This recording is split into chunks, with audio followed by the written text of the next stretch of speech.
खाटू श्याम मंदिर महत्वास पर स्वर्गवासी पंडित राजेंद्र मेहता के सुपुत्र तरुण मेहता से मंदिर के पास रहने वाली कविता गुप्ता द्वारा दुर्व्यवहार करने पर ब्राह्मण समाज जनों ने मंगलवार को अनुविभागीय अधिकारी SN सोनी को ज्ञापन सौंपा। इस दौरान सौर ब्राह्मण समाज महिला मंडल अध्यक्षा निर्मला रावल, युवा विंग अध्यक्ष नीलेश मेहता, सहस्त्र ओदीची ब्राह्मण समाज अध्यक्ष सिद्धनाथ पाठक, महेश व्यास, रामचंद्र त्रिवेदी, पंडित भुवनेश्वर शर्मा, राष्ट्रीय परशुराम सेवा युवा वाहिनी अध्यक्ष हेमंत तिवारी, प्रदेश उपाध्यक्ष हेमंत त्रिपाठी, प्रदीप दुबे, पंडित दीपक रावल, पंकज नामदेव, पंकज अग्रवाल, वर्षा मेहता, सीमा पंड्या, शशिकांत शर्मा, पंडित हनुमान प्रसाद शर्मा, शशिकांत शर्मा आदि मौजूद थे। इनकी समस्या थी तो उसके लिए कल आवेदन भी दिया है बिरलाग्राम में। सर आपको भी एक आवेदन दे रहे हैं हम, उसको पढ़ के उसका वाचन करें। माननीय श्री अनुविभागीय अधिकारी महोदय, नागदा जिला उज्जैन मध्य प्रदेश। विषय मंदिर के पुजारी को परेशान करने एवं प्रताड़ित करने एवं जान से मारने की धमकी देने के संदर्भ में सेवा में सविनय निवेदन है कि जानकी देवी पति स्वर्गीय राजेंद्र मेहता निवासी मेहतवास बिरलाग्राम नागदा जिला उज्जैन मध्य प्रदेश के सुपुत्र पंडित तरुण मेहता को मंदिर पर पूजा करने से मना किया गया। तरुण के पिताजी स्वर्गीय राजेंद्र मेहता का कुछ माह पूर्व हार्ट अटैक से आकस्मिक निधन हो गया था, जो मेहतवास स्थित खाटू श्याम मंदिर पर पिछले 25 वर्षों से पूजा करते आ रहे हैं। स्वर्गीय पंडित राजेंद्र मेहता मंदिर पर निःशुल्क पूजा करते थे और पूजा करने के दौरान उनका 9 अक्टूबर 2023 को निधन हो चुका है। निधन होने के बाद पंडित तरुण मेहता के पिता के 13 दिन पूरे होने के बाद ही खाटू श्याम मंदिर पर पूजा करने के लिए तरुण मेहता चला गया था। पंडित तरुण मेहता जब पूजा करने के लिए गए तो मंदिर के पास रहने वाली कविता गुप्ता पति शोभित गुप्ता निवास स्थान इंदौर, जिनका हाल मुकाम नागदा मंदिर के पास में है, उन्होंने पंडित तरुण मेहता के साथ धक्का मुक्की कर हाथापाई की और पंडित तरुण मेहता को कविता के द्वारा कहा गया कि मेरे मंदिर पर पूजा करने मत आया करो। श्रीमान जी, मंदिर जबकि सार्वजनिक है और जमीन को गुप्ता परिवार के पूर्वज लोग दान कर गए हैं। श्रीमान जी, पंडित तरुण मेहता को कविता के द्वारा परेशान और प्रताड़ित किया जा रहा है और पंडित तरुण मेहता को पहले ही उसके पिताजी के निधन के कारण मानसिक टेंशन है। कविता के द्वारा कहा जाता है कि पूजा करो लेकिन निःशुल्क करो और जितना भी चढ़ावा मंदिर पर आता है वो कविता के द्वारा ले जाया जाता है। स्वर्गीय पंडित राजेंद्र मेहता के निधन होने के कारण तरुण मेहता के परिवार का पालन पोषण करने का कोई आधार नहीं है। श्रीमान जी, खाटू श्याम मंदिर पर 11 के दिन जितना भी चढ़ावा आता है वो सारा कविता ले जाती है, जबकि सारा चढ़ावा पंडित का रहता है और पंडित को कुछ नहीं मिलता। परिवार के पालन पोषण के लिए कुछ महीने की राशि सुनिश्चित कर और पंडित तरुण मेहता के साथ कुछ भी घटना होती है तो उसकी समस्त जवाबदारी कविता गुप्ता, राकेश खंडेलवाल, नितेश अग्रवाल, नितिन अग्रवाल, नारायण अग्रवाल उर्फ पप्पू और आनंद ठाकुर एवं संगीता खंडेलवाल की होगी। और नारायण अग्रवाल के द्वारा शराब पीकर मंदिर में आकर तरुण मेहता के साथ हाथापाई की गई। नारायण अग्रवाल के द्वारा पंडित तरुण मेहता को जान से मारने की धमकी दी गई। इन सबके द्वारा मंदिर पर भक्तजनों के आने पर रोक लगाई जाती है। अतः श्रीमान जी से निवेदन है कि खाटू श्याम मंदिर मेहतवास की व्यवस्था को सुधारा जाए, पंडित तरुण मेहता को न्याय दिलाकर उक्त विषय पर उचित कार्रवाई की जाए। आज सर्व ब्राह्मण समाज द्वारा एक ज्ञापन स्वरूप हमारे नगर के अनुविभागीय अधिकारी को ये प्रेषित किया जाता है और आपसे आग्रह किया जाता है कि इस परिवार की समस्या को निवारण किया जाए एवं मंदिर की व्यवस्था को सुचारू रूप से चलने दिया जाए। इसके साथ ही ब्राह्मणों के स्वाभिमान और मान सम्मान की रक्षा की जाए, क्योंकि अगर इस तरह की घटना अगर नगर में होती है तो कहीं न कहीं ब्राह्मण समाज के साथ में वो अतिशयोक्ति है और पंडितों का अपमान करना एक आपराधिक कृत्य है। तो कृपया इस कृत्य से ब्राह्मण समाज को मुक्त कीजिए। जय परशुराम।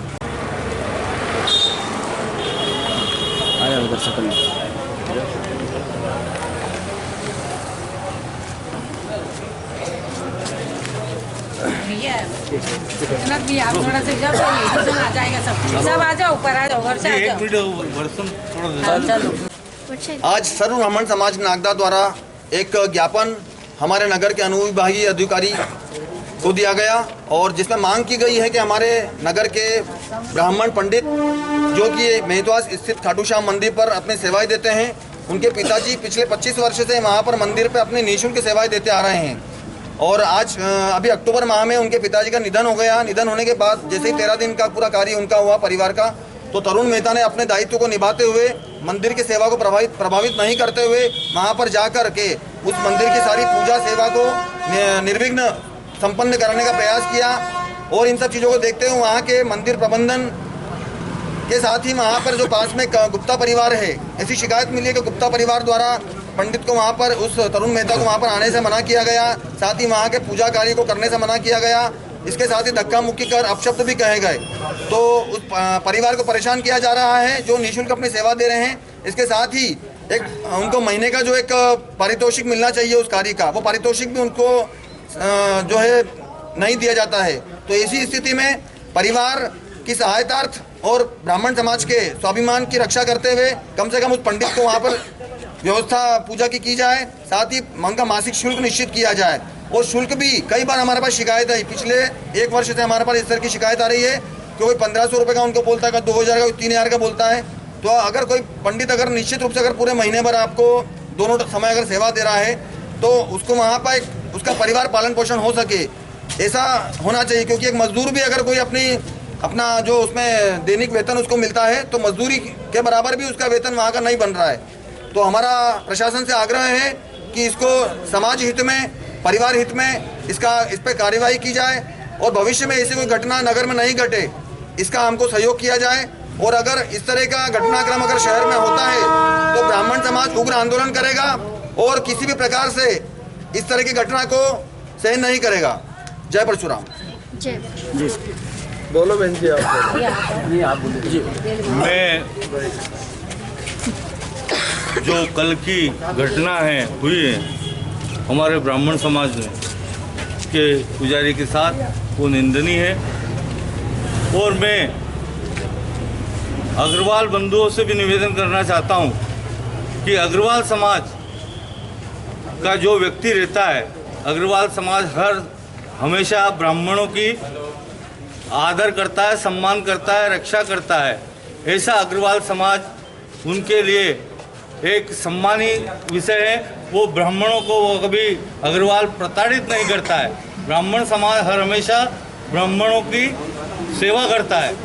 और अगर उन्होंने निजी स्वार्थ के लिए उस मैडम ने जो और उनके परिवार वालों ने जो पंडित जी के साथ करा वो बहुत निंदनीय है। और अगर इस तरीके से अगर वो परिवार चला तो पूरी तरीके से ब्राह्मण समाज सड़कों पर आएगा और जो भी करना पड़ेगा ब्राह्मण समाज को वो सब करेगा। एक बात ये ध्यान से सुन ले कि ये खाली ब्राह्मण समाज का जो पुजारी जी है ये कोई अकेले नहीं है, पूरी समाज इनके साथ खड़ी है। और ये ईंट से ईंट बजा देंगे अगर इनके साथ अगर दुर्व्यवहार किया तो। और मैं प्रशासन को भी चेतावनी देता हूं कि प्रशासन भी आज इस ज्ञापन के माध्यम से अपने आप में इसको गंभीरता से ले, नहीं तो स्थिति बिगड़ेगी और वो स्थिति बिगड़ने का पूरा जिम्मेदार प्रशासन रहेगा। मैं जय जय परशुराम और हम सब बोलेंगे जय जय परशुराम, जय जय परशुराम। हम एक ब्राह्मण एकता जिंदाबाद, जिंदाबाद जिंदाबाद, ब्राह्मण एकता जिंदाबाद, जिंदाबाद जिंदाबाद। और मैं एक और बात बताना चाह रहा हूँ, हम तो आचार संहिता के कारण यहाँ इकट्ठे नहीं हुए हैं, बहुत कम खाली यहाँ चेतावनी देने आए हैं। और अगर इस तरीके से कहा है तो 10,000 ब्राह्मणों की भीड़ इस नागदा की सड़कों पर दौड़ेगी, ये निश्चित चेतावनी दे के जा रहे हैं। आप बोलो। जय श्री श्याम। विगत वर्षों से ये जो घटनाक्रम चल रहा है। अब चूंकि पहले वहाँ पे भक्तों के साथ में आने जाने वाले भक्तों के साथ में दुर्व्यवहार होता था, ठीक है, वो सहन हो गया। लेकिन अब वहाँ पे जो पुजारी पिछले 25 वर्षों से सेवा दे रहे हैं, उस परिवार के साथ में ये कहाँ की मानवता है? कहाँ पे नागदा नगर में ऐसा कौन सा मंदिर है जहाँ पे ये बोला गया हो कि ये व्यक्ति नहीं आएगा और ये व्यक्ति नहीं आएगा? इसका कारण क्या? ठीक है, मंदिर की व्यवस्था आपके द्वारा चलाई जाती, बहुत अच्छी बात है, लेकिन मंदिर किसी की बपोती नहीं होता है। कोई सा भी मंदिर नागदा नगर का किसी की बपोती नहीं। हम लोग भी मंदिर चलाते हैं, हम लोग भी मंदिर क्या करते हैं, लेकिन सब भक्तों को लेकर चलना पड़ता है। और पुजारी किसी का गुलाम नहीं है। पहली बात तो आप सुने, ब्राह्मण किसी का गुलाम नहीं। ब्राह्मण गुलाम है तो भगवान का गुलाम है, और आप ब्राह्मण को कुछ नहीं दे सकते। उसकी जीविका जो चलती है वो मंदिर पे आने जो दान आता है उससे चलती है। अब वो दान भी बटोर कर ले जाओ, प्रताड़ित करो। ये लड़का आज से आपने देखा होगा 2 महीने पहले एकदम गुप्पा था फूल के झकाझक, और 1 महीने के अंदर वो देवी जी ने ऐसा इसको प्रताड़ित करा कि मैं तो इसका पहचान ही नहीं पाया कि वही लड़का है। तो ऐसा भी क्या जुल्म ढाना। अरे ठीक है, तुम्हारी प्रॉपर्टी तो तुम कीमत बोलो इसकी, क्या चाहिए तुमको इसकी कीमत। तुमको कुछ नहीं करना है, तुमको मंदिर नहीं चलाना, तुमको प्रॉपर्टी बेचना है। मैं सीधा सा आरोप लगा रहा हूँ उनके ऊपर, उनको प्रॉपर्टी बेचना है। ये उन्होंने, उनके पूर्वजों ने जमीन दान दी थी मंदिर बनाने के लिए, और जब मंदिर बन गया तो वो उसको निजी बोलते हैं कि ये मंदिर हमारा निजी है। यदि निजी है तो वहाँ पे लिखा जाए कि ये मंदिर निजी है, सार्वजनिक नहीं है ये मंदिर। और यदि सार्वजनिक है तो जब वहाँ पे कोई कार्य होता है, आज मान लिया शेड लगा, प्याऊ लगा, कुछ भी लगा, तब आप क्यों नहीं आपत्ति लेते हो कि ये मत लगाओ, ये तो निजी मंदिर है। कुछ दिन बाद में ही जो भी नेम प्लेट लगी उसको पोत देते हैं। उनके साथ में भी जो उनके चट्टे बट्टे लगे वो भी सुन ले। इस नागदा नगर के अंदर कोई भी ऐसा मंदिर नहीं है जिसके अंदर किसी में जाने में रोक हो। ये तो हिटलरशाही हो गई। किसी भी जात का आदमी, ब्राह्मण की बात नहीं है, किसी भी कास्ट का आदमी मंदिर में जाने के लिए स्वतंत्र है। ये संविधान बोलता है। किसी के माई के लाल में ताकत नहीं कि वो मंदिर रोक दे। हमारे खिलाफ उन्होंने बिरलाग्राम थाने में दिया कि ये मंदिर पे नहीं आना चाहिए। क्यों भैया? हमने चोरी करी, हमने डकैती डाली, ये माता राम सब वहाँ पास में रहते हैं। सिर्फ हमारा भजन का वहाँ स्वार्थ था कि वहाँ अच्छा मजमा लगता था। अब मजमा लगता तो उनको धधक होता कि ज़्यादा लोग आएंगे, फिर ज़्यादा लोगों की चलेगी, हमारा जो आधिपत्य वो ख़त्म होगा। तो भैया भगवान किसी की बपोती नहीं है। ठीक है, आपके कुल देवता होंगे तो हमारे में से भी सबके कुल देवता, और फिर आपके श्याम बाबा तो हमारे परशुराम है, हाथ में भाला ही रहता है उनके। तो ऐसा नहीं करना, अपने को समझ के शांति सूझबूझ से। पहली बात तो ये परिवार 25 साल से वहाँ पे सेवा दे रहा है, यही परिवार वहाँ पे सेवा देगा, और इसके लिए सारा पूरा जो ब्राह्मण समाज वो एक है। और अभी जो है कम संख्या में यहाँ पे उपस्थित हुए हैं, और भी ऐसे भक्त हैं जिनके साथ में वहाँ पे दुर्व्यवहार हुआ। अभी हम उनको सूचना नहीं करें, लेकिन आपको समय आने पर उनको भी बताएंगे। और ऐसे भी भक्त हैं जहाँ पे उन्होंने समय समय पे वहाँ पे सहयोग करा, लेकिन वो तो नहीं बोलते कि मंदिर हमारा है। आज यदि कोई वहाँ की व्यवस्था चला रहा तो ये थोड़ी बोल सकता है कि मंदिर हमारा भी मंदिर है, लेकिन हम भी नहीं बोलते कि मंदिर हमारा। मंदिर सबका होता है, मंदिर किसी एक व्यक्ति का नहीं होता है। जय सिया राम, जय परशुराम। जय जय परशुराम। आज जो मंदिर के विषय में हम सब लोग यहाँ एसडीएम साहब को ज्ञापन देने आए हैं। बड़े दुर्भाग्य की बात है कि ये बालक और ये भाभी जी जो हमारे साथ में है, इनके पति को 1 महीना हुआ है। मतलब आजकल ऐसा देखने में आ रहा है कि लोगों की संवेदनाएं मर गई है क्या? मतलब 1 महीने में हमारे इसमें बाहर नहीं निकलती ब्राह्मण समाज में महिलाएं, जो बेचारी ये कोर्ट कचहरी थाने के चक्कर लगा रही है। मैं वो कविता जी से कहना चाह रही हूँ कि जो उन्होंने अपना एक माइंड सेट कर रखा है ना कि मेरी प्रॉपर्टी मैं हटा दूंगा, तो वो हटा के देखे। ये इसको क्या हटाया आपको? इसके पास लगा रहे हैं गांजा भांग का आरोप भी लगा रहे हैं कि वो ऐसा वहाँ पे नशा चल रहा है, वो ऐसा हो रहा है, वो सब मनगढ़ंत आरोप है। और अगर ब्राह्मण को बदनाम करने की सोचिए तो उनको ऐसी नसीहत मिलेगा कि वो उनकी 7 पीढ़ियां याद रखेगा। मैं कविता से आग्रह करना चाहती हूँ कि या तो संभल जाए, वरना परिणाम भुगतने के लिए तैयार रहे। और कभी ना ब्राह्मण डरा है और ना झुका है और ना झुकेगा। जय जय परशुराम। जय जय परशुराम। मैं इन परिवार को भी कहना चाहती हूँ कि डरने की आवश्यकता नहीं है, अपने दमखम से रहो। भगवान सभी के होते हैं, अगर उनका आधिपत्य है तो वो इतने टाइम से कहाँ गए? हमने भी चंदा दिया है उस मंदिर के लिए, खैर हमने भगवान को दिया, कोई कविता को, अग्रवाल फैमिली को नहीं दिया। पर अगर आपकी प्रॉपर्टी है तो आप 25 साल कहाँ थे? 35 साल के ये हमारे पास में माँ जी खड़ी है, ये कह रहे हैं कि हम 30 साल से वहाँ सेवाएं कर रहे हैं। तब ये कविता मैडम कहाँ गई थी?